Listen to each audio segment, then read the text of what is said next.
जय जिजाऊ, जय शिवराय आणि मी जयश्री. तर जयश्रीचं आज काय सुरू आहे तर हे रोप दिसते तर ते रोप फुलगोबीचं नाही तर पत्तागोबीचं आहेत आणि आम्ही याला मिरच्यासारखं लावतोय आता. कारण असं पण आता लावून बघितलंय आम्ही 1-2 वर्षापासून. तर असंच लावतो. पहिले काय करायचं, मी जयश्री काय लावते फुलगोबी. फुलगोबी गवरही नाही, ही आहे पत्तागोबी आणि याला योग्य अंतर सोडायचं आणि याला पाणी भरून घेतलं आम्ही. वर आभाळ गरजतंय आणि खाली गोबी लावतोय आणि ही फुलगोबी नाही बरं का, पत्तागोबी. आणि हे पत्तागोबीचे झाडं म्हणजे एकदम कमळासारखेच येतात आणि या दिवसात हीच गोबी चांगली येते. पण आज लय चिकचिक झालं बाबा, लय. तरी पण आपण लावूनच घेणार आज कारण रोप आहे ना सोडायचंच नाही लावल्याशिवाय. रोप वाया घालणं, एक ज्या दिवशी उपटलं ना त्याच दिवशी लावलं की ती चांगली रोपते.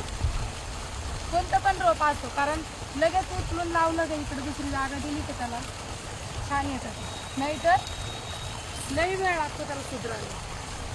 राग आमची कसं गरजतंय ना भारी, एकच नंबर. असा पाऊस येऊ द्या आणि रात्री नदीला पुरच आला पाहिजे चांगला, म्हणजे आम्हाला पाणी पुरण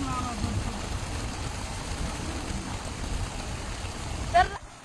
आणि तरी आमच्याकडं ओली मातीमध्ये पण आपण छान लावू शकतो. बघा जास्त चिखल इतका नाही आहे, काळी माती नाही आहे इकडं, खडे भरपूर जास्त असतात इकडच्या मातीमध्ये.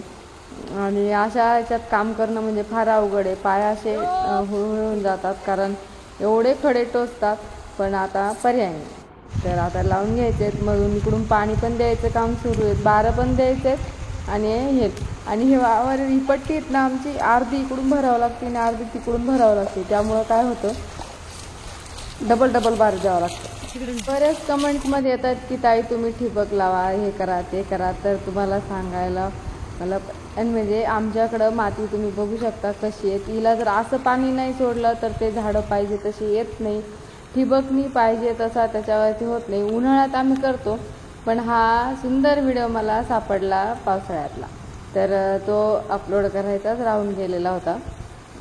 तर मग मला असं वाटलं याला एडिट करून आपण वापस बघूया आणि काही जुन्या आठवणींना उजाळा देणं पण छान वाटतं. तर एकदम सुंदर वातावरण होतं. आता तर एवढं ऊन झालंय ना काय सांगा. आमच्याकडं तर भयानक ऊन आहे. तुमच्याकडं कसं आहे ते नक्की सांगा. पाऊस पण येतो ना आमच्याकडं, तर सुंदर पाऊस येतो. कारण कसा की डोंगराळ वातावरण आहे. थोडासा जरी पाऊस पडला तर नदीला पाणी लगेच येतं आणि नदीच्या बाजूलाच आमचं घर आणि शेत आहे. तर आम्ही शेतातच राहतो. तर अशा पद्धतीनं आज आमचं काम सुरू आहे. सारखं बारं बंद करायचं, पुन्हा पळत यायचं, पुन्हा लावायचं. कारण पलीकडं आमुनी देण्याचं काम चालू आहे. त्यांना काल लावलं होतं आम्ही, त्याला आज परत पाणी भरतो. आणि इकडं 3 ते 4 दिवसाच्या आत पाणी भरावंच लागतं, कारण नाही तर वाळून जातं ते. अशा पद्धतीनं आज राधे राधे.